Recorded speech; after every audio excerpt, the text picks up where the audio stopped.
2013년 1월 CNBC의 생방송에서 월스트리트의 거물인 빌 에크먼과 칼 아이칸이 30분 동안 서로를 향한 비난과 욕설을 주고받습니다. I was amazed when Ackman called me. I really was, even though by that time I realized he's the quintessential example that on Wall Street, if you want a friend, get a dog. And he threatened to sue me, okay? And why did he threaten to sue me? Why was he doing what he was a bully, okay?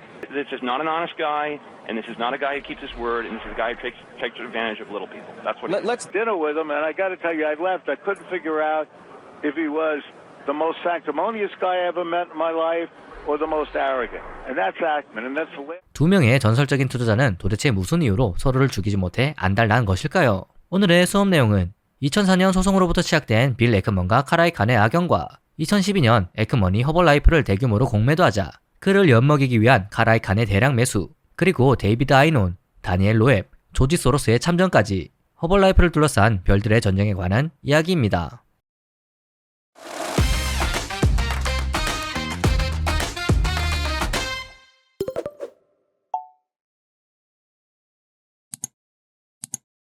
(1800년대) 후반 우크라이나에 살던 유대인 아브라함 에크먼은 미국 뉴욕으로 이민을 왔고 그의 아들인 허먼과 버트가 태어납니다. 두 형제는 1926년 부동산 금융업을 하는 회사 에크먼 브라더스를 창업했고 허먼의 아들인 레리 에크먼이 회사를 이어받아 에크먼 지프의 CEO가 됩니다.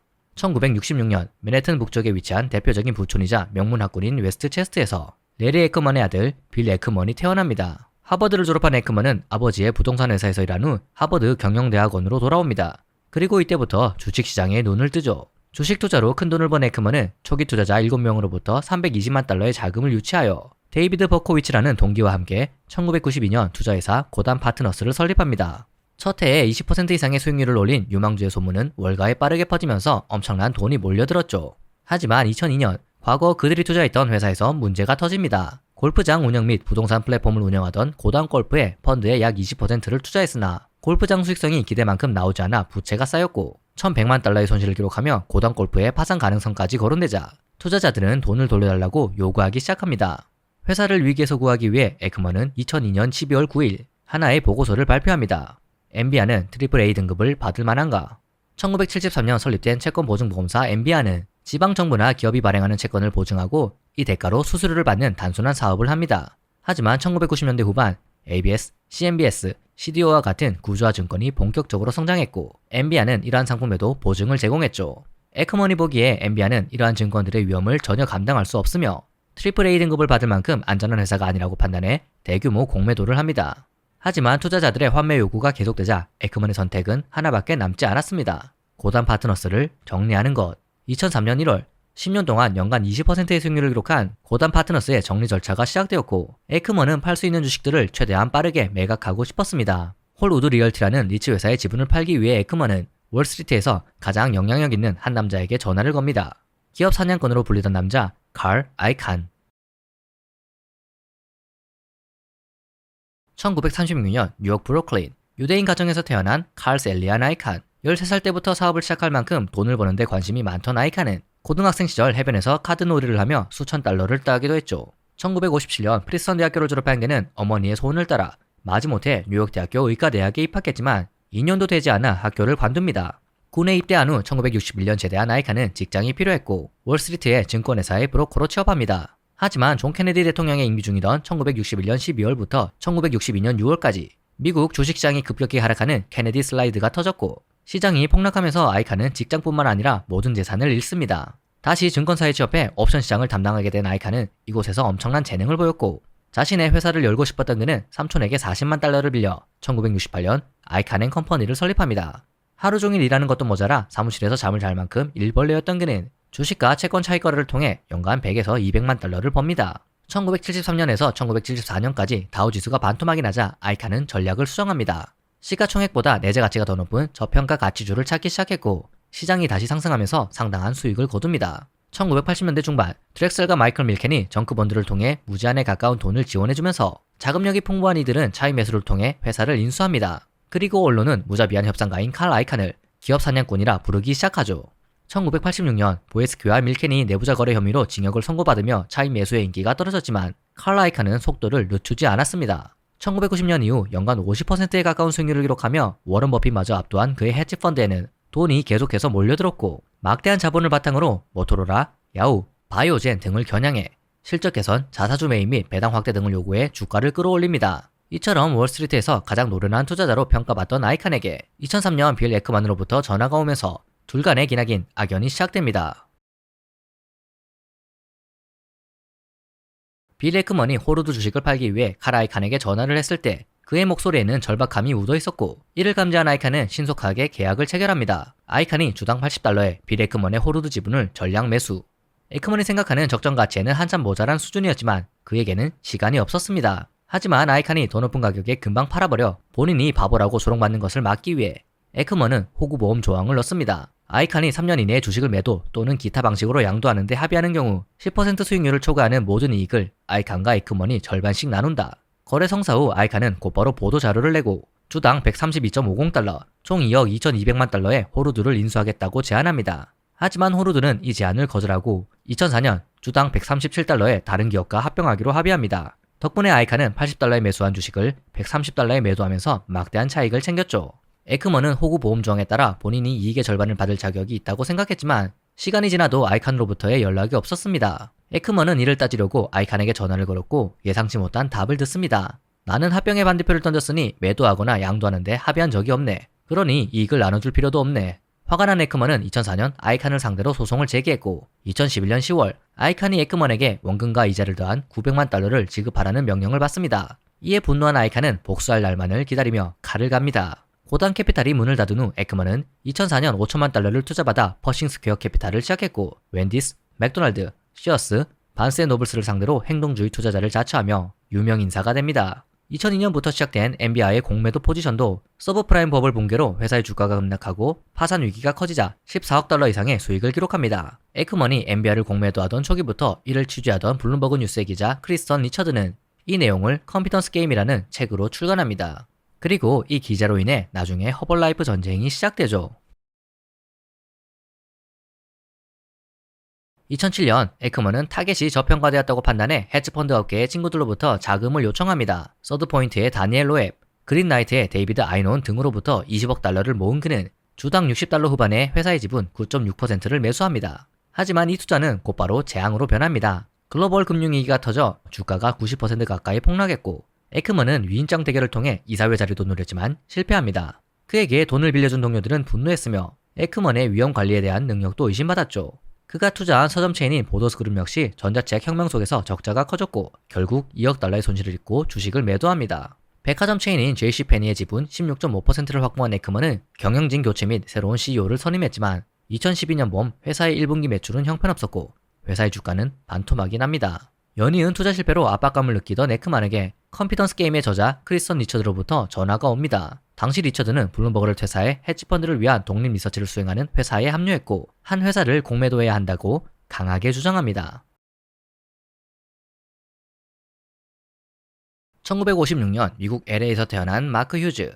불우한 가정 환경에서 자란 그는 10대 시절 약을 하다 여러 차례 적발되기도 했습니다. 1970년대 중반 휴즈는 다이어트 제품 슬렌더 나우를 판매하기 시작했고 이는 자신이 판매한 수량 그리고 자신이 데려온 신규 모집 인원수에 비례해 보상을 받는 다단계 마케팅 구조였습니다. 1975년 다단계 마케팅으로 인한 피해가 점점 커지자 미국 정부는 조사를 시작했지만 1979년 오히려 아메이가 승수하면서 미국 내 다단계 마케팅 기업은 폭발적으로 늘어나기 시작합니다. 그리고 휴즈는 이곳에서 기회를 보았죠. 1980년 급성장하는 보충제 시장이 좋은 사업 기회가 될 것이라 생각한 그는 24세 나이에 허벌라이프 인터내셔널을 설립합니다. 허벌라이프의 전체 제품을 구매하려면 $3,000가 필요했지만 허벌라이프 제품을 직접 구매하거나 타인에게 판매하는 디스트리뷰터가 되면 25% 할인을 받을 수 있었고 이들은 본인이 판매한 금액뿐만 아니라 하위 모집 인원인 다운라인에 대한 수수료도 받을 수 있죠.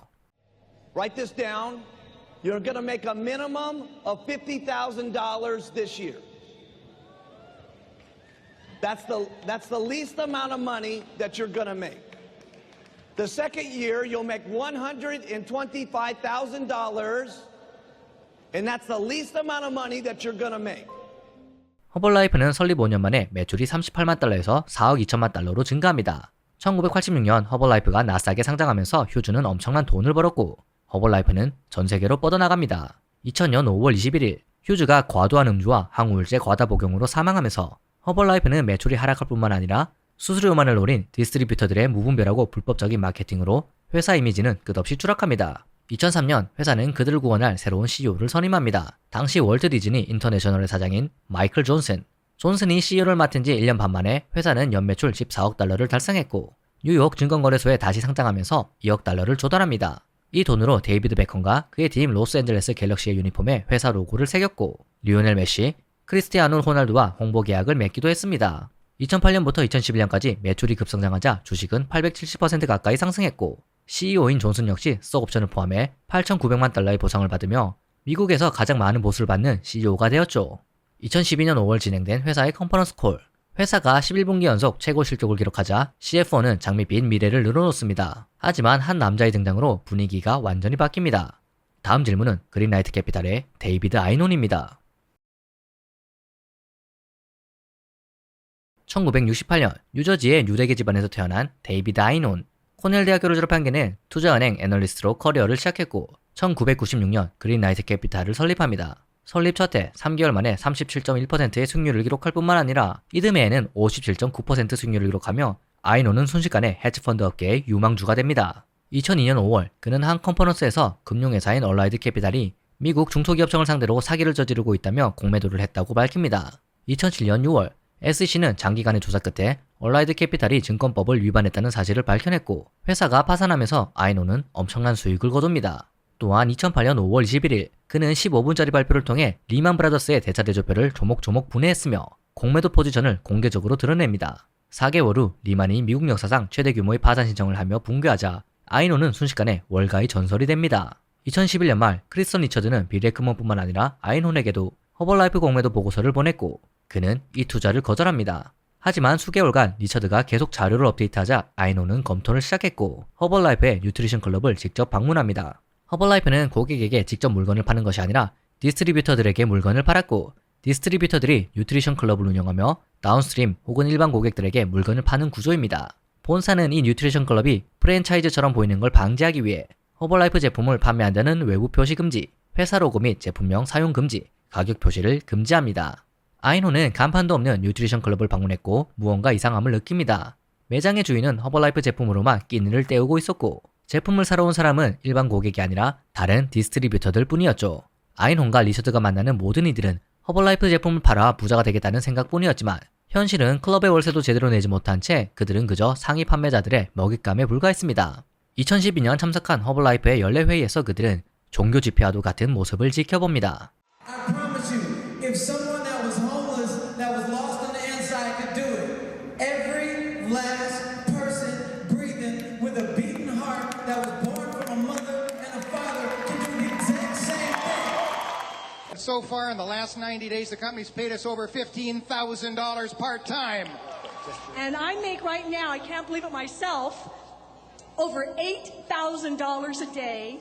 To over $3 million a year. It's unbelievable.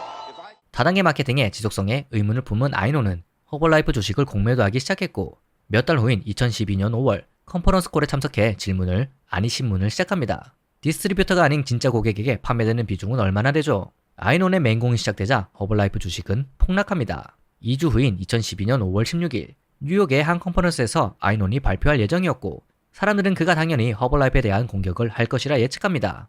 발표를 시작한 그는 첫 번째 슬라이드를 띄웁니다. MLM.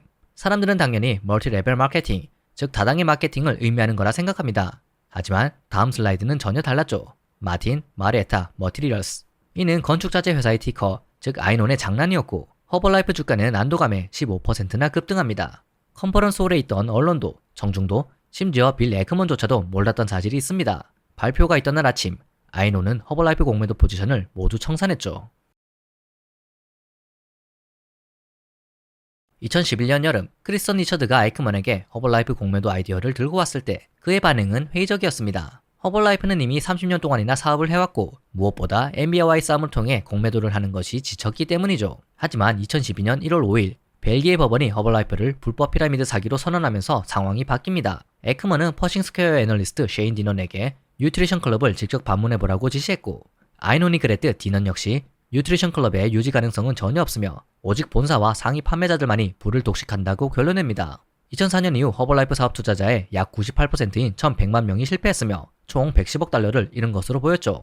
여전히 강력한 증거를 원하며 투자를 망설이던 에크먼은 데이비드 아이논이 컨퍼런스콜에서 맹공을 퍼부었다는 소식을 듣고 곧바로 주당 48달러의 공매도를 시작합니다. 2주 아이논이 무대에서 허벌라이프를 비난하는 것이 아닌 MLM이라는 말장난을 하자 에크먼은 놀랬고 곧바로 사무실로 돌아와 공매도를 청산할 것을 고려합니다. 하지만 오랜 기간 허벌라이프를 조사한 디넌에게 설득된 에크먼은 포지션을 꺾는 것이 아닌 총 유통 주식의 20%에 해당하는 10억 달러치 공매도 폭탄을 투하합니다. 그리고 연말에 참석하는 컨퍼런스에서 전 세계가 지켜보는 가운데 화려한 쇼를 선보일 계획을 짭니다. 2012년 12월 19일 에크먼은 기자에게 본인이 허벌라이프를 대규모 공매도했음을 알렸고 이 뉴스가 전해지자 주가는 몇 초 만에 15% 폭락합니다. 다음 날인 12월 20일 오전 9시 컨퍼런스의 메인 이벤트에 빌 에크먼이 나타났고 허벌라이프의 홍보 비디오를 재생합니다. Come out fishing this way below, and I always spotted this particular house with the staircase going down. As I grew in Herbalife, I ended up buying it. I step out of the Ferrari, the Bentley, whatever, and people go, you know, what does that guy do for a living? And I go, I'm an Herbalife independent distributor, and people are absolutely amazed that that's what I do. 에크먼과 티너는 허벌라이프가 피라미드 사기일 뿐이라며 맹비난했고 허벌라이프 주가는 또다시 10% 폭락합니다. 에크먼은 곧바로 본인의 대승을 기대했지만 상황은 전혀 다르게 흘러갑니다. 12월 28일 호주의 헤지펀드 매니저 존 햄프턴은 블로그에 글을 올립니다. 저는 빌 에크먼의 발표 내용에 전적으로 동의합니다.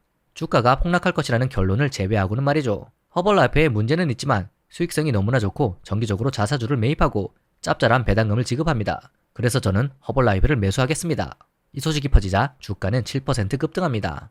2014년 1월 9일 에크먼의 뒤통수를 제대로 때리는 이가 나타납니다. 서드포인트의 최고 경영자인 다니엘 로에비, 허벌라이프 지분을 8.24% 매수했다고 공시하자 주가는 8% 가까이 급등합니다. 에크먼과 우호적인 관계이자 투자 파트너이기도 했고 그가 허벌라이프에 관한 발표를 했을 때 축하 이메일을 보내기로 했던 로앱의 배신에 에크먼은 당황합니다. 앞서 말했던 로앱은 2007년 에크먼이 타겟에 투자할 때 자금을 지원했고 그때 이 투자 실패를 복수할 날만을 기다려왔던 것입니다. 여기에 더해 에크먼을 향해 칼을 갈고 있던 한 명이 본격적으로 참전합니다. 에크먼이 컨퍼런스에서 허벌라이프에 대한 발표를 하고 며칠 뒤인 2012년 크리스마스 이브 허벌라이프 CEO인 존슨에게 한 통의 전화가 옵니다. 안녕하세요. 칼 아이칸이라고 합니다. 곧바로 본론에 들어간 아이칸이 말합니다. 저는 에크먼이 옳지 않다고 생각합니다. 그놈의 반대편에 서겠습니다. 2013년 1월 16일 아이칸이 허벌라이프 지분을 매입했다는 기사가 떴고 일주일 뒤 아이칸은 블룸버그 방송에 나와 에크먼을 맹공격합니다. 저는 그 사람이 싫고 존경하지도 않습니다. 그와 거래도 해봤지만 정직하지 못한 사람입니다. CNBC의 앵커 스캇 웨프너는 에크먼에게 전화를 걸어 본인의 방송에서 아이칸의 공격에 대해 답변해줄 수 있는지 물어봤고 에크먼은 답합니다. 씨발 할게요. 칼, 그 새끼는 씨발 등신이야. 2013년 1월 25일 CNBC의 생방송에서 전화로 연결된 두 사람은 서로를 향해 맹공을 퍼붓습니다. I really sort of had it with this guy Ackman. 2003, I get a call from this Ackman guy, and he's in my office talking about this Hellwood and how I can help him. Ackman knew that he wasn't going to get half the profits. This guy was in such trouble. He was in no position to ask for anything. Now, I was concerned about dealing with Carl Icahn because Carl Icahn, unfortunately, does not have a good reputation for being a handshake guy. This is not an honest guy, and this is not a guy who keeps his word, and this is a guy who takes advantage of little people. That's what. Let's. Ackman is a liar. Okay, Ackman does pump and dump. He's got one of the worst reputations on Wall Street. Ackman takes an inordinate risk. He goes short 20% of a company, goes out there, and I'll tell you, Ackman's reputation is second to none. Nobody, as far as I was concerned, I made a huge mistake getting involved with him. Because we believe it's a pyramid scheme. We believe we can prove that to a high degree of certainty. Right. 뉴욕 증권거래소의 트레이더들은 27분이나 이어진 난투극을 숨죽이며 지켜보았고 덕분에 주식 거래량은 20% 이상 떨어졌습니다. 2013년 2월 14일 아이칸은 에크먼을 완전히 박살내기 위해 2억 달러 이상을 투자해 허벌라이프 지분 12.98%를 매수했고 이 소식의 주가는 23% 급등합니다. 2월 19일 허벌라이프는 시장 예상을 훌쩍 뛰어넘는 실적 보고서를 발표했고 아이칸은 지분을 현재 14%에서 25%까지 늘릴 수 있는 권리를 부여받을 뿐만 아니라 그가 원하는 2명의 이사를 이사회에 추가합니다. 이 소식의 주가는 또다시 7% 급등했죠. 7월 31일 에크먼에게 새로운 비보가 전해집니다. 조지 소로스, 허벌라이프의 대규모 투자. 소로스 펀드의 매니저는 에크먼의 보고서에 누락과 조작에 의한 거짓말이 많고 그가 차트와 데이터를 조작했다는 점을 발견합니다. 허벌라이프를 조사한 결과 문제가 없다고 결론 내린 그는 천천히 매수를 시작했고 이 소식이 전해지자 주가가 10%나 급등합니다.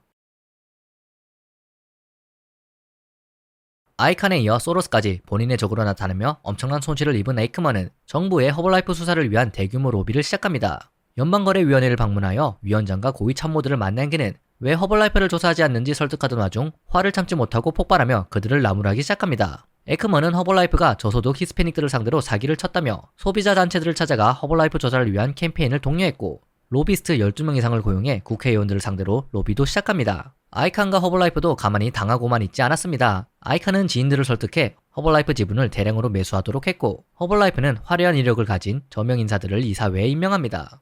허벌라이프 주가가 계속 상승하며 에크먼이 5억 달러 이상의 손실을 보고 있던 그때 그의 로비가 드디어 빛을 봅니다. 하원 의원 한 명이 SEC, FTC, 허벌라이프에 서한을 보내 회사에 대한 조사를 촉구했고 이 소식이 전해지자 주가는 14%나 급락합니다. 하지만 2014년 3월 공매도 손실을 도저히 버틸 수 없었던 에크먼은 숏 포지션을 정리하기로 마음먹습니다. 그가 공매도를 청산하기로 결정한 그때 방안에 전화가 울리며 놀라운 소식이 전해집니다. FTC가 허벌라이프 조사를 시작한다고 합니다. 주가는 10% 가까이 폭락했고 에크먼은 환호하며 소리 지릅니다. FBI와 법무부 역시 허벌라이프에 대한 수사를 시작한다는 보도가 나왔고 주가는 또다시 급락합니다.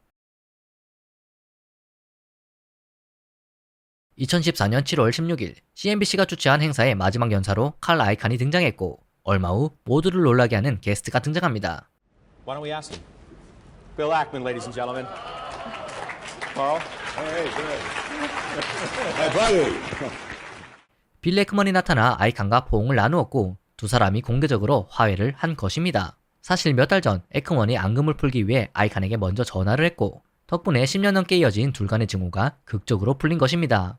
일주일 후인 7월 23일 에크먼은 컨퍼런스에서 다시 한번 허벌라이프를 공격할 참이었습니다. TV로도 중계되는 이 행사를 위해 에크먼은 수개월이나 발표 준비를 했고 마무리 작업을 위해 전날 밤을 새우기까지 했죠. 2시간 동안의 발표를 마친 뒤 이어진 GD 응답 시간. 에크먼의 기대와는 다르게 사람들의 반응은 회의적이었습니다. I don't understand something. You got this nice presentation which you spent a lot of money on. Everybody's clueless except for you. I don't understand. Tell me, why is Carl Icahn making a mistake? Show me exactly the illegality that Herbalife is doing to get this company shut down. I don't see it. And why is everybody else on the other side? Okay, well. 에크먼의 발표에 실망한 이는 관객석에만 있지 않았습니다. 방송을 지켜본 이들은 오히려 허벌라이프 주식을 사기 시작했고 주식은 25%나 폭등했죠. 당황한 에크먼은 눈물을 글썽이며 절박한 목소리로 말합니다. 허벌라이프는 범죄 조직이며 나치와 같습니다. 2015년 3월 9일 에크먼의 퍼싱 스퀘어는 캐나다의 제약회사인 벨리언트에 33억 달러를 투자합니다. 2014년부터 벨리언트의 공매도를 해오던 짐 차노스는 벨리언트가 회계를 조작한다며 경고했지만 주가는 몇 달 만에 2배 가까이 상승했고 회사 자본의 20%나 되는 대규모 투자를 한 에크먼은 대성공을 거둔 것처럼 보였습니다. 얼마 후 벨리언트는 환자의 생명에 직접적으로 연결되는 치료제의 가격을 30배 가까이 올립니다. 2015년 9월 힐러리 클린턴을 비롯한 여러 정치인들은 이를 더 이상 참지 못했고 특수제약 시장에서 이런 식의 폭리는 용납할 수 없다는 글을 트위터에 올립니다. 곧바로 주가는 25%가량 폭락했죠. 10월 19일 또 다른 문제가 터집니다. 탐사 저널리스트가 발표한 보고서에서 벨리언트와 주문 배송 제약업체 필리도 RX 서비스 간의 수상한 관계를 폭로한 것이죠. 벨리언트가 필리도와 담합하여 환자들이 훨씬 저렴한 복제약을 처방받지 못하게 했고 이 회사는 심지어 벨리언트의 사실상 자회사였습니다. 공매도를 전문으로 하는 시트론 리서치도 벨리언트가 제약계의 엘론이라는 보고서를 내자 주가는 40% 가까이 폭락합니다. 이 와중에 에크먼은 평정심을 잃고 오히려 200만 주를 추가로 매수했고 7개월 만에 벨리언트에서 15억 달러의 손실을 기록합니다.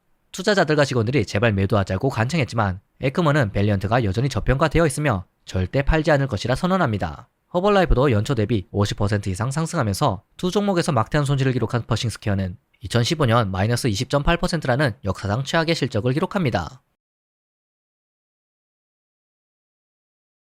이듬해인 2016년에도 빌 에크먼의 상황은 좋지 못했습니다. 벨리언트의 실적 발표가 있던 3월 15일 회사는 연간 전망치를 하향 조정할 뿐만 아니라 보도자료에서 수익을 잘못 기재하는 실수까지 저지르며 주가는 50% 가까이 급락합니다. 4월 말 기준 퍼싱 스퀘어는 마이너스 14%나 기록했고 에크먼이 믿을 것이라고는 FTC의 허벌라이프 조사뿐이었죠. 하지만 허벌라이프는 예상보다 좋은 실적을 발표하며 가이던스를 상향 조정했고 FTC와 원만한 합의가 이루어질 것이라는 소식이 발표되자 주가가 급등합니다. 2016년 7월 15일 많은 이들이 기다리던 FTC의 조사 결과가 발표됩니다. 허벌라이프가 다단계 사기가 아니라고 판결. 허벌라이프와 2억 달러의 과징금의 합의. 주가는 곧바로 급등했고 패배를 인정할 수 없었던 에크먼은 72달러의 공매도를 추가합니다. 반면 카라이칸은 성명을 발표하여 에크먼을 조롱합니다. 2016년 퍼싱스퀘어는 마이너스 13.5% 손실을 기록했고 이듬해 3월 에크먼은 마침내 밸리언트 주식을 매도했으며 약 30억 달러의 손실을 기록합니다. 이는 헤지펀드 역사상 최악의 손실 중 하나였죠. 2018년 2월 에크먼은 허벌라이프 풋옵션 및 공매도 포지션도 모두 정리했으며 약 10억 달러의 손실을 기록합니다. 복수에 성공한 카라이칸 역시 2018년부터 보유 주식을 매도하기 시작했고 2021년 5월 남아있던 주식을 모두 매도하면서 약 13억 달러의 수익을 기록합니다.